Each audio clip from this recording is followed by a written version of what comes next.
बकवास डरपोक कौम जिसमें लड़ने की क्षमता नहीं और बड़ी बड़ी बातें करते हो, उसके बाद फलसफा और फिलॉसफी झाड़ते हो।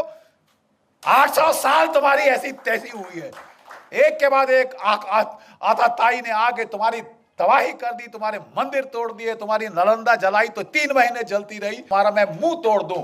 हरामजादगी की कमी है इस देश में। और वो सब तो छोड़ो, सोने की चिड़िया सारा सोना उठा के सेंट्रल एशिया पहुंचा दिया। ये हथियार चाहिए। 30 साल से बोफर गन के बाद कोई तोप नहीं आई। मिग 21 जहाज 1960 की दशक के हैं, आसमान से टपक रहे हैं। रफाल नहीं आया, एलसीए नहीं आया, पत्थर मार के लड़ेंगे हम। नहीं साहब, कोई धांधली नहीं होगी। जो भी डील करी उन्होंने, उसमें अब बड़े बड़े बिच्छू के डंक निकल के आ रहे हैं साहब ऐसे पीछे। आपने अगस्ता वेस्टलैंड,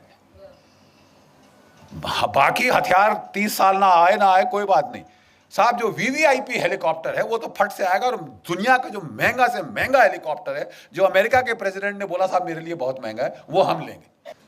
2 चीजों ने आपको बचाया, एक पाकिस्तान ने, एक सरदार पटेल ने। पाकिस्तान ने हमला कर दिया, उन्होंने नहीं इंतजार किया, उन्होंने शांति के नारे नहीं लगाए।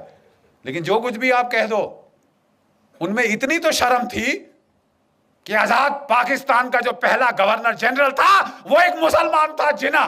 और हमारा कौन था? Lord Louis Mountbatten. प्यार था साहब, इश्क इश्क इश्क था। लेडी माउंटबेटन को दूर थोड़ी ना जाने दिया जा सकता है। तो बोले आप रहिए साहब। अरे यार, हम मर गए, 26,000 हमारे शहीद हो गए इनको निकालने के लिए, और तुम यहां रोक के, वो खानदान को यहां रोक के हमारे ऊपर राज कराने के लिए बिठा रहे हो। और जब पार्टीशन की रॉयट्स हुई तो इन्होंने उसको बोल दिया एक मीटिंग में, यू प्लीज हैंडल।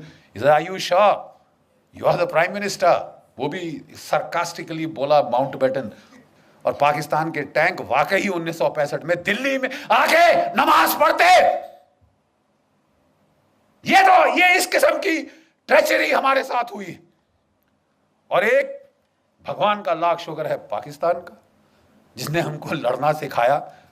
मार लगाता रहा जब तक कि लड़ने को राजी नहीं हुए, अपनी जान बचाने के लिए ही। और दूसरा, एक चीन की पीपल्स लिबरेशन आर्मी। 1962 में उन्होंने ऐसी करारी लात मारी कि ये नेहरू परिवार का जो उस वक्त हाल था, कभी अमेरिका को अपनी ट्रूप्स भेजो, अपने जहाज भेजो, बोलिए आपकी एयरफोर्स कहाँ है? आपने लगाई? तुम्हारे पास इतनी बड़ी एयरफोर्स है, तुमने लगाई?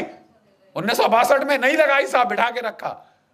और आप अमेरिकी एयरफोर्स मान रहे हो, रॉयल एयरफोर्स मान रहे हो। मतलब it was Tamasha. Thank God.